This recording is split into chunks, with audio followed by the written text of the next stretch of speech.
তিনি এমন একজন যিনি রেসলিং জগতের নতুন একটা অধ্যায় সূচনা করেছেন। তিনি এমন একজন যার নাম শুনলেই ডাব্লিউডাব্লিউ ইউনিভার্স গর্জে ওঠেন। জন সিনা, একটি নাম, একটি প্রেরণা, একটি ইতিহাস।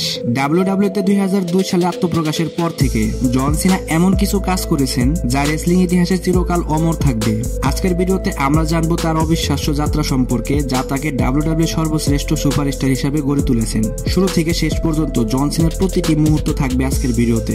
জন সিনা জন্মগ্রহণ করেন 1977 সালের 23 এপ্রিল। ছোটবেলায় থেকে তিনি খেলাধুলার প্রতি আগ্রহী ছিলেন, বিশেষ করে বডি বিল্ডিং ও রেসলিং এর প্রতি তার আগ্রহ ছিল সবথেকে বেশি। তবে ডাব্লিউডাব্লিউতে তার যাত্রা মোটেও সহজ ছিল না। অনেক কষ্ট, পরিশ্রম এবং অধ্যবসায়ের পর তিনি অবশেষে ডাব্লিউডাব্লিউতে জায়গা করে নেন। 2002 সালের 27 জুন স্ম্যাকডাউনে তার প্রথম ম্যাচ কার্ট অ্যাঙ্গেলের বিরুদ্ধে তিনি আত্মপ্রকাশ করেন। সেই ম্যাচটি ছিল ছোট, কিন্তু এই ম্যাচটির মাধ্যমে জন সিনা পুরো রেসলিং বিশ্বকে জানিয়ে দিয়েছিল যে ডাব্লিউডাব্লিউতে রাজত্ব করার জন্য জন সিনা চলে এসেছে। রুথলেস অ্যাগ্রেশন, এই শব্দটি দিয়ে জন সিনা তার ক্যারিয়ার শুরু করেন, যা আজও ভক্তদের মনে গেঁথে আছে। 2005 সাল জন সিনার জন্য ছিল একটি স্মরণীয় বছর। এই বছরে তিনি রাসেলমিনিয়া 21-এ জেবিএল এর বিরুদ্ধে ডাব্লিউডাব্লিউ চ্যাম্পিয়নশিপ জিতেন। এটি ছিল তার ডাব্লিউডাব্লিউতে প্রথম বিশ্ব চ্যাম্পিয়নশিপ, যা তাকে ডাব্লিউডাব্লিউর প্রধান মুখ হিসাবে প্রতিষ্ঠিত করে। এরপর জন সিনা একের পর এক বড় ফিউডে লড়াই করেন। তার মধ্যে রয়েছে এইস, ট্রিপল এইচ, র্যান্ডি অর্টন এবং দ্য রক। এইসব টপ লেভেলের সুপারস্টারদের সাথে ফিউড হওয়ার কারণে জন সিনা খুব তাড়াতাড়ি কোম্পানির একজন ফেস হয়ে ওঠেন।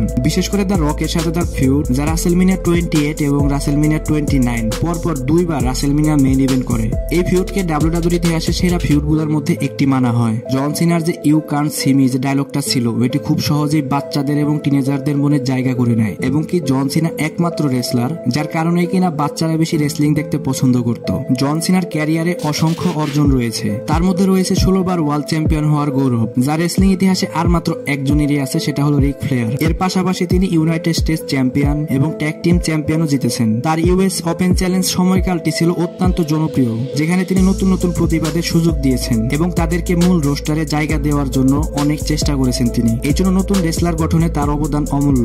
রেসলিং রিং এর বাইরেও জন সিনা ধীরে ধীরে হলিউডের দিকে জায়গা করে নেন। দ্য মারিন, 12 রাউন্ড ইত্যাদি মুভিগুলোতে অনেক ভালো অভিনয় করে জন সিনা হলিউডকেও বুঝিয়ে দেয় জন সিনা শুধু রেসলিং এ নয়, অভিনয় সমানভাবে পারদর্শী। এত বড় একজন হলিউড সুপারস্টার হওয়ার পরেও জন সিনা কিন্তু কখনো ডাব্লিউডাব্লিউর সাথে সম্পর্ক ছিন্ন করেনি। তিনি মাঝে মাঝে ডাব্লিউডাব্লিউতে ফিরে এসে ভক্তদের মনোরঞ্জন করেছেন এবং তার লেগেসিকে ধরে রেখেছেন। ডাব্লিউডাব্লিউর প্রতি তার ভালোবাসা কখনো কমেনি, যা ভক্তদের কাছে তাকে আরো প্রিয় করে তুলেছে। 2024 সালের মানি ইন দ্য ব্যাংক ইভেন্টে জন সিনা রেসলিং ক্যারিয়ার অবসরের ঘোষণা দেন। এটি ছিল ডাব্লিউডাব্লিউর ইউনিভার্সের জন্য অন্যতম একটি আবেগপূর্ণ মুহূর্ত। তবে তার লেগেসি, তার অবদান, তার প্রতিভা চিরকাল ডাব্লিউডাব্লিউ ইউনিভার্সে অমর হয়ে থাকবে। জন সিনার লেগেসি শুধু ডাব্লিউডাব্লিউ ইউনিভার্সে সীমাবদ্ধ নয়, তার মানবিক কাজ, বিশেষ করে মেক এ উইশ ফাউন্ডেশন এর সাথে তার কাজ তাকে আরো বেশি শ্রদ্ধার পাত্র করে তুলেছেন। তিনি 600-টিরও বেশি শিশুর ইচ্ছা পূরণ করেছেন, যা আজও রেকর্ড।